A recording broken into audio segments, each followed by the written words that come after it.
Hi, and welcome to question 4 of the 2023 paper 2 for the Leaving Cert Ordinary level.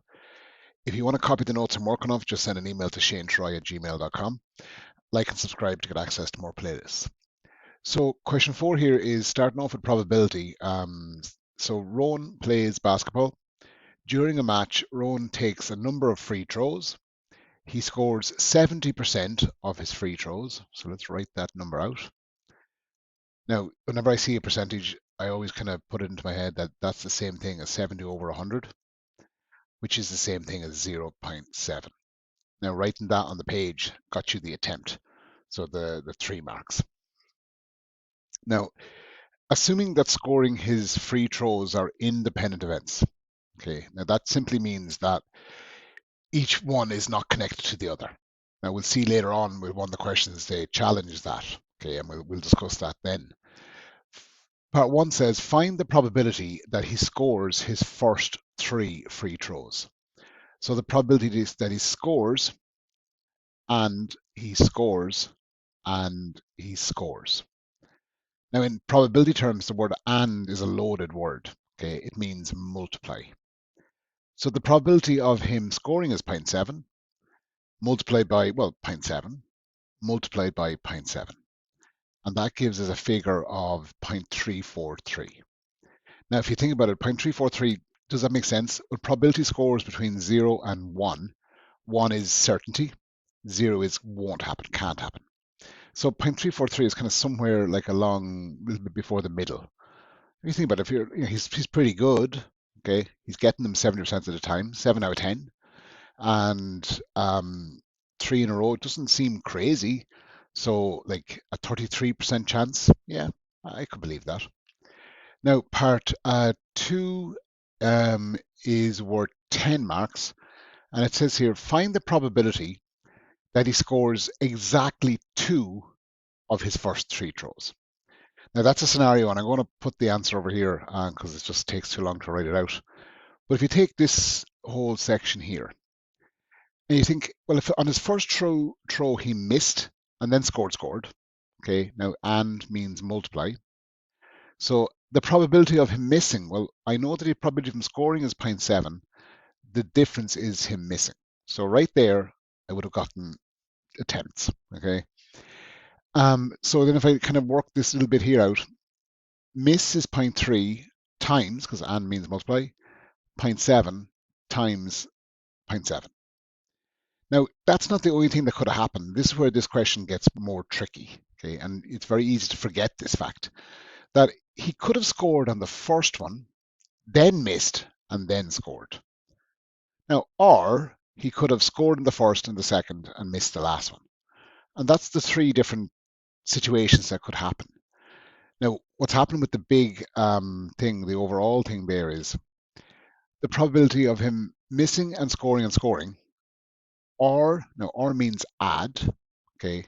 Scoring and missing and scoring, or means add, scoring and missing.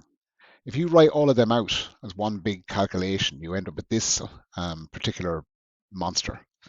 Put that through the calculator, you'll get this number, okay, or it'll display in decimal, which I personally prefer, especially in probability, and I get 0.441. So on the scale to 0 to 1, you're somewhere like around the middle, more so. And that, again, wouldn't ring any alarm bells for me.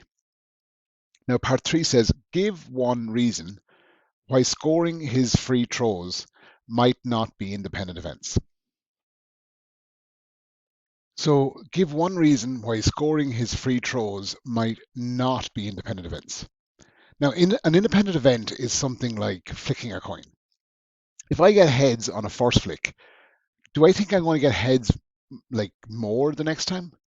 Or do I think, well, no, I got heads, so I'll probably get tails. That's not how flicking a coin works. It's a 50-50 chance every single throw. They're all independent events, as long as there's no trickery going on. And there is a thing in science critical thinking about the gambler's fallacy, and people who are on like a losing streak have this tendency to think that, well, because they've lost over and over again, that they're more likely to win again, and if they win, they're going to win big to make up with the universe. And it's not a true statement. Or somebody who's on a roll might bet more and more and more, higher, higher, higher, because they think their luck is in, which isn't a thing either. Okay. So in this situation, though, if you were throwing in a big important game, and if you missed the first one, would that put you under more pressure for the second one?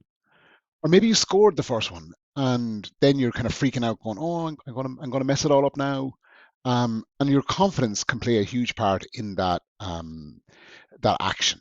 Okay, so as the pressure builds or lessens, mistakes or other things could happen. So it's not truly an independent event because there's so many other factors at play. And that's it. Whatever way you can get that said, that's it's going to really help.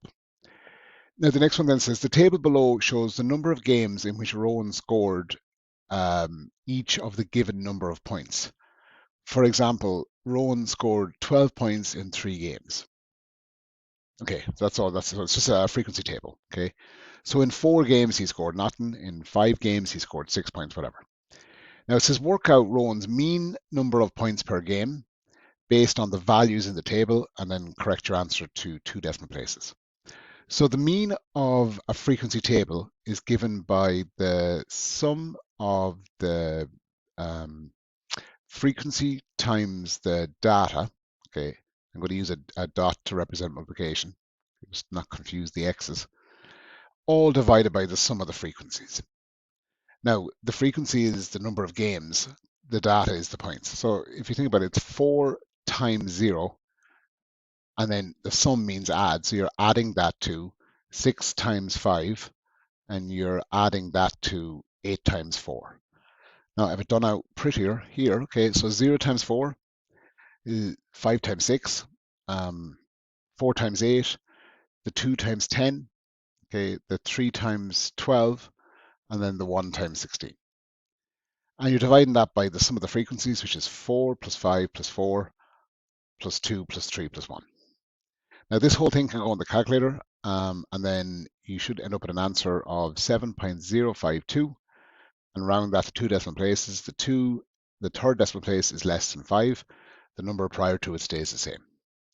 Now, if you think about that number in kind of context, and you go, he scores about 7 points per game, and you kind of look and go, like, where would be the middle of this? Like, there's lots of games he doesn't score a huge amount. Then there's lots of games where he scores a lot. Okay, so the balance there, like, would it be kind of in and around here? Okay, which is in and around 7. So like, there's no reason why I doubt that. Now, if I got 70, like, where's the 70 points coming from? Okay, the mean represents the middle, okay, or part of the middle.